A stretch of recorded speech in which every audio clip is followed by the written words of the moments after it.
Para responder à pergunta se há uma cultura europeia, não há uma resposta simples ou unívoca.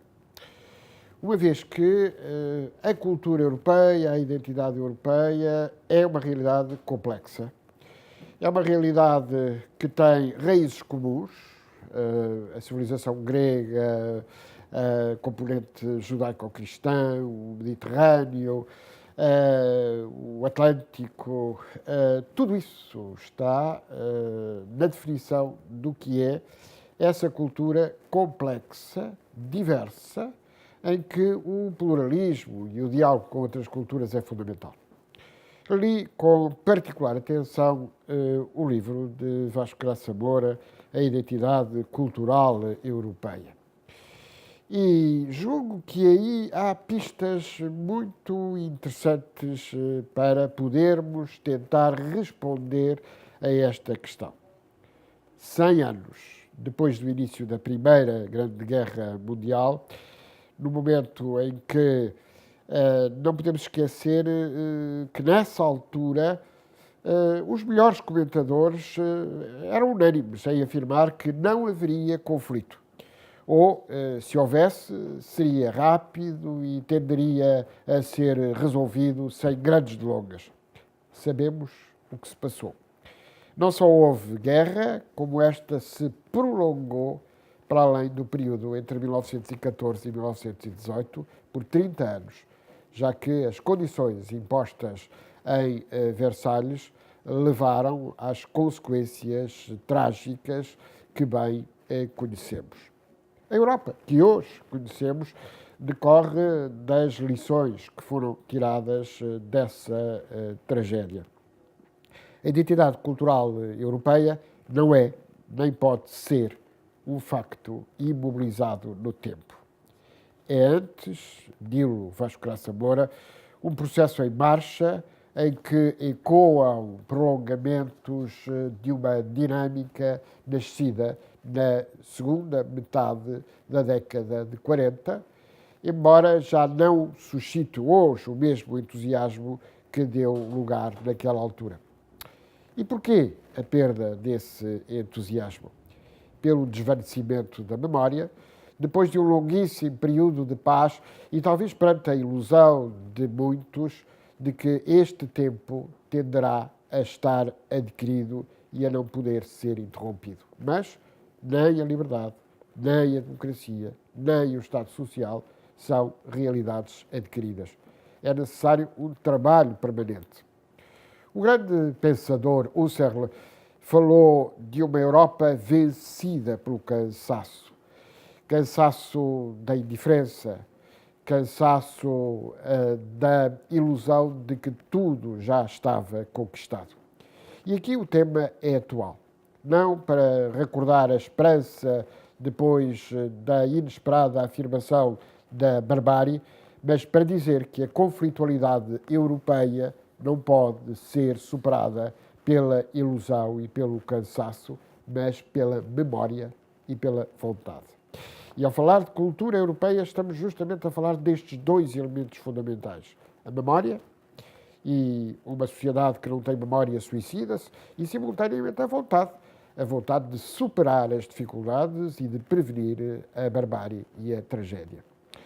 Com razão ainda, Vasco Graça Moura deixa claro que as questões ligadas à identidade cultural não podem resolver-se nem regulamentar-se como as relativas à produção de manteiga ou à exploração de recursos do mar. Supõem aproximações, distâncias, possibilidades de coordenação e parentescos, similitudes de estrutura política e também uma certa visão do mundo que acaba por ser comum a partir das óticas que não coincidem necessariamente com todos os pontos e tem de respeitar e preservar as diferenças, prevendo antes modalidades e mecanismos de cooperação. Cabe, aliás, lembrar que Jean Monnet nunca disse, nem poderia ter dito, que se tivesse de recomeçar a construção europeia, escolheria a cultura. Bastaria conhecer o seu percurso, o seu pensamento, a sua experiência, para não cair nessa errónea consideração. Por que razão nasceu, no fundo, essa ideia, essa lenda? Apenas porque um dia, em Paris, Helena Arveiller lançou numa conferência a hipótese académica: e se a Europa tivesse começado a construir-se pela cultura? Ora, a leitura desse pequeno livro de Vasco Graça Moura permite perceber-se bem por que razão a cultura não deve ser a base de uma integração. Porque a cultura necessariamente é diversa, necessariamente é criadora. O ideal de uma Europa harmoniosamente construída e convergente, quer no desenvolvimento económico sustentado, quer na qualidade de vida dos cidadãos, é de difícil realização e tem contado com todo o tipo de entraves e frustrações. Sendo eu, naturalmente, um europeísta, entendo que não podemos cair na ilusão. Temos que perceber as dificuldades, temos que perceber as diferenças e, percebendo as dificuldades e as diferenças, temos que entender, por exemplo, que o Estado social foi posto em causa pela crise económica e financeira, é posto em causa pela evolução demográfica, mas tem que obedecer a uma preocupação de futuro fundamental: a coesão económica, social e territorial. Quando falei há pouco de memória e de vontade, falo na necessidade de pormos essa memória e essa vontade ao serviço de uma ideia de coesão económica e social baseada na diferença e nas diferenças. Ainda não temos uma democracia supranacional europeia, não temos um sistema autêntico de freios e contrapesos. Por exemplo, a ausência de um Senado europeu com representação igualitária dos Estados tem-se revelado incapacitante para o funcionamento da Europa, para as respostas europeias. E devo dizer que as respostas europeias não podem substituir as respostas dos Estados-nações. Os Estados-nações não perderam a atualidade, tornaram-se mais mediadores.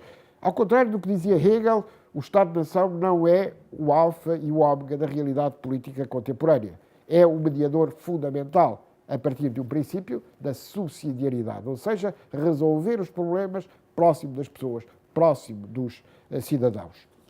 Não por acaso, Hans Jonas pergunta em que sentido se pode falar da Europa como uma comunidade de valores partilhados. Perante uma história antiga de diferenças e conflitos, não há linearidade, pelo que a identidade possível tem de ser aberta e complexa, diversa, capaz de entender o que Karl Jaspers dizia relativamente à Europa. A Europa é história, ciência e liberdade. Liberdade como vitória sobre o arbitrário, história como encontro e diálogo e ciência como apelo à verdade. E assim, a Europa como ideia corresponde à resistência à uniformidade, ao centralismo burocrático e à criação de uma realidade tendencialmente unipolar. Devemos perguntar, perante um certo relativismo cultural politicamente correto, conseguirá a Europa, e em especial a União Europeia, fazer-se ouvir e fazer valer o capital de tolerância e de saber que conseguiu acumular depois de tantas catástrofes dramáticas que ela própria viveu? É indispensável compreendermos-lo. E compreendermos-lo a partir da diversidade cultural. Por isso, vi com muito agrado o cabonista respeitadíssimo, que é Vasco Graça Moura, recordar Camões, coube a Camões afinar a utensilagem literária de que o seu canto necessitava, combinando a epopeia clássica, o maravilhoso medieval, os processos narrativos da canção de gesta e a influência de Ariosto, trechos de crónicas, de diários de bordo, de roteiros e de navegações, tradições culturais, experiências vividas, o tal saber todo de experiências feito. E concluiria aqui, dizendo que justamente a grande pergunta sobre se há uma cultura europeia é a pergunta se somos capazes de responder através da diversidade, da complementaridade e da subsidiariedade todos os dias a essa pergunta.